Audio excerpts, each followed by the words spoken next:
Students देखिए, ये true and false का स्टेटमेंट है, पता है। अब देखिए, किसी स्टेटमेंट पे अगर आपको शक हो रहा हो कि वो फॉल्स भी हो सकता है, मैंने ये क्लास में आपको बताया है, फिर से ध्यान सुनिए, मैथमेटिक्स में किसी भी स्टेटमेंट के लिए अगर आपको थोड़ा सा अंदर से इंट्यूशन आ रहा हो, थोड़ा फील आ रहा हो कि हाँ ये कभी कभी गलत भी हो सकता है, फॉल्स भी हो सकता है कभी कभी, करेक्ट, तो आप एक काउंटर एग्जाम्पल दे दीजिए। काउंटर एग्जाम्पल क्या होता है? काउंटर एग्जाम्पल मतलब बात, एक मैं आपको छोटा सा एग्जाम्पल देता हूं, ध्यान सुनिए। मान लीजिए कि एक आपका फ्रेंड है, ये मान लीजिए आपका फ्रेंड है, इसका नाम है रमेश, ठीक है। अब देखिए, रमेश ईमानदार है, ठीक है, आपने बोला भाई रमेश क्या है, ऑनेस्ट है, ठीक है, ईमानदार बंदा है। अब आप इसके साथ दोस्ती में रहे, फ्रेंडशिप में रहे 1 साल 2 साल, है ना, इसने आपका कोई सामान वगैरह नहीं चुराया, लेकिन एक दिन ऐसा हो गया 2 साल के बाद इसने गलती से आपके 500 रुपए चुरा लिए, है ना, गलती से क्या चुरा लिए, बस ऐसे समझो ना। तो ये बताओ क्या ये ऑनेस्ट है? मतलब साल भर 2 साल तक देखा आपने, कोई इसकी हरकत ऐसी नहीं थी, नेगेटिव हरकत, लेकिन इसने क्या किया, 2 साल के बाद क्या किया इसने, 500 रुपए चुरा लिए। अब बताओ क्या ये ईमानदार है? नहीं है। अब हम ये नहीं बोलेंगे ये ऑनेस्ट है, मतलब समझो एक काउंटर एग्जाम्पल से जो ये हमेशा ईमानदार बना हुआ था वो चीज फेल हो गई, तो हम बोलेंगे ये ऑनेस्ट है, ये स्टेटमेंट फॉल्स है। समझे ना?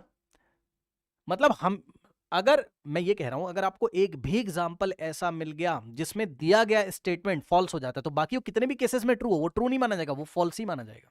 समझे? तो कोई एक एग्जाम्पल देके हम काउंटर करते हैं जब हमें फॉल्स करना होता है, तो देखते हैं, ऐसी कोशिश करते हैं। और कोशिश कैसे करते हैं? अपने एनसीईआरटी के नॉलेज से हम लोग कोशिश करते हैं। देखिए आइए सवाल देखते हैं। क्वेश्चन में क्या कह रहा है, the length of the tangent from external point on a circle is always greater than the radius of the circle. मतलब इसमें मैं ट्रू एंड फॉल्स बताना है।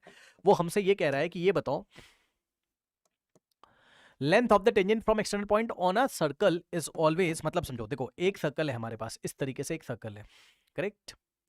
अब कोई एक्सटर्नल पॉइंट है, ये देखिए, ये कोई एक्सटर्नल पॉइंट है। देखो मैं आपको 2-3 फिगर बना देता हूं ताकि आपको थोड़ा फील आ जाए चल क्या रहा है। एक फिगर, 2 फिगर, 3 फिगर, ठीक है ना। मैं 2-3 फिगर आपको दिखा देता हूं, है ना। 1 2, और ये एनसीईआरटी का ही नॉलेज है, कहीं और से नहीं कर रहे हैं हम लोग, है ना। सेंटर है ओ, ये दूसरा फिगर है, और ये तीसरा फिगर है, सेंटर है इसका ओ। ध्यान से सुनो, मान लीजिए कि हमने पॉइंट पी यहां पे लिया। अब आप थोड़ा मतलब अभी फिगर देखोगे तो आपको फील आ जाएगा।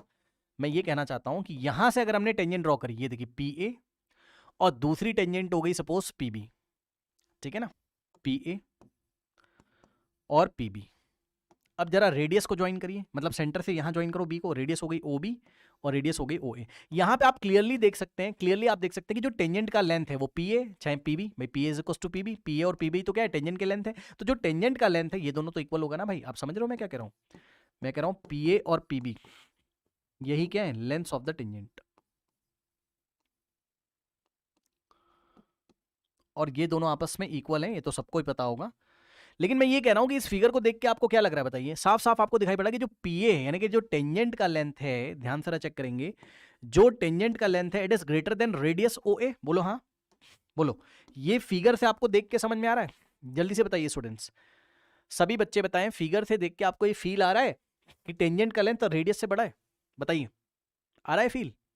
ठीक है, तो उसने हमसे यही बोला है, हमसे कह रहा है क्या ऐसा हमेशा होता है, बताओ क्या ऐसा हमेशा होता है? उसने बोला the length of the tangent drawn from external point, मतलब ये जो लेंथ ऑफ द टेंजेंट है क्या ये रेडियस से हमेशा बड़ा होता है?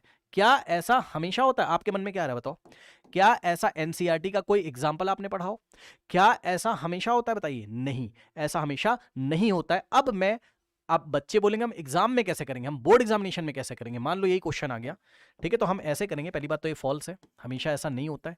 हम देंगे इसके लिए काउंटर एग्जाम्पल, और काउंटर एग्जाम्पल हमारे एनसीईआरटी में दिया हुआ है। अगर आप नहीं, एनसीईआरटी या शायद पीवाईक्यूज में कहीं पे दिया, नहीं एग्जाम्पलर में ही दिया हुआ है। हाँ याद है आपको, एग्जाम्पलर फर्स्ट एक्सरसाइज में आपको काउंटर एग्जाम्पल इसका दिया हुआ है। देखिए कैसे, बेटा किसी को याद आ जाए तो जरा बताना, क्या हमारे पास तो जरा बताना, ऐसा क्या एग्जाम्पल हमारे था? पास टेंजेंट और Yes. दूसरे टेंजेंट के बीच में 90 डिग्री वेरी बनेगा गुड, तो वो एक वेरी गुड, स्क्वायर फॉर्म करेगा। वेरी गुड, वेरी गुड, ठीक है। ये देखिए, एक सेकेंड,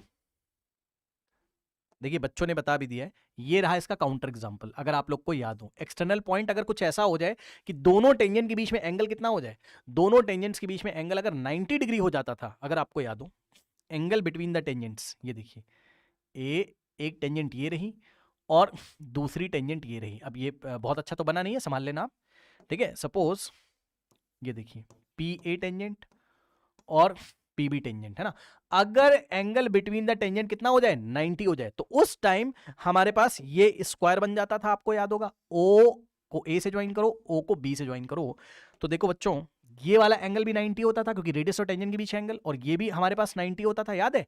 और भाई O A is equals to O B, और एंगल सम प्रॉपर्टी लगाओगे इस कोऑर्डिनेटर में, तो फोर्थ एंगल भी 90 आ जाएगा।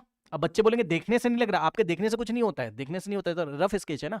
अगर टेंजेंट्स के बीच में एंगल 90 हो जाता था ये वाला, तो ये स्क्वायर हो जाता था, मैंने कई बार आपको बताया है ना, क्योंकि पहले तो पैरेललोग्राम हो जाता था, क्योंकि ऑपोजिट एंगल इक्वल हो जाते थे, तो पैरेललोग्राम हो गया। और पैरेललोग्राम में अगर टू साइड्स ये वाले अगर इक्वल हो जाए, इसका मतलब चारों साइड इक्वल है, ठीक है ना। क्यों? क्योंकि समझ गए होगे, ऑपोजिट साइड भी इक्वल हो जाएंगे ना। तो ये स्क्वायर के लिए क्वालिफाई करता था। अब ये क्या हो गया, square P A O B quadrilateral P A O B, ये एक स्क्वायर हो गया। बच्चे बोलेंगे दिख नहीं रहा, आपके देखने से कुछ नहीं होता है ना। P A O B is a square, और अगर ये स्क्वायर के लिए क्वालिफाई हो जाता था, ऐसा कब होता था, जब एंगल बिटवीन द टेंजेंट, ये वाला एंगल ए पी बी कितना हो जाए 90 हो जाए, तब ऐसा होता था। तो इसका मतलब all the sides are equal, है ना। इस क्वाड्रिलेटरल के all the sides are equal, square हो गया। इसका मतलब पी ए का length, this implies P A का लेंथ, पी बी का लेंथ, ओ ए का लेंथ, ओ बी का लेंथ, सब इक्वल हो जाएंगे ना। P A is equals to O A is equals to O B is equals to P B, ये चारों के चारों लेंथ हमारे पास इक्वल हो जाएंगे।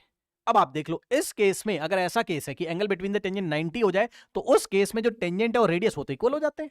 ये देखो वो तो इक्वल हो जाते हैं, है ना। देख लो, ये रहा टेंजेंट का लेंथ पी ए और ये रहा रेडियस, ये तो इक्वल हो गए। इसका मतलब क्या, कि जो टेंजेंट है वो हमेशा रेडियस से ग्रेटर हो ऐसा पॉसिबल नहीं, और ये बेस्ट काउंटर एग्जांपल है। इस एग्जांपल को देके दिस इज व्हाट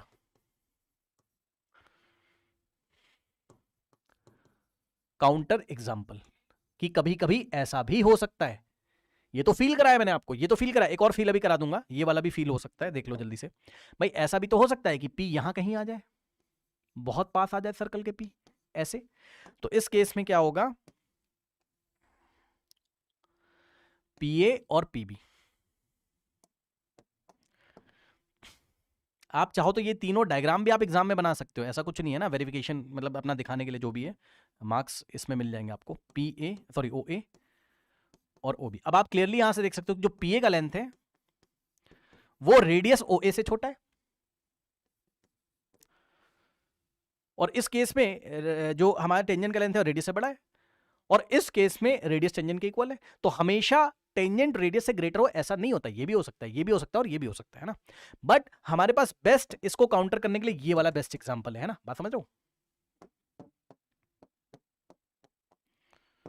तो दिस स्टेटमेंट इज फॉल्स, हमेशा ऐसा नहीं होता है। मेरे ख्याल से आप लोग सेटिस्फाइड हैं, और एग्जाम में इससे आप काउंटर कर सकते हैं।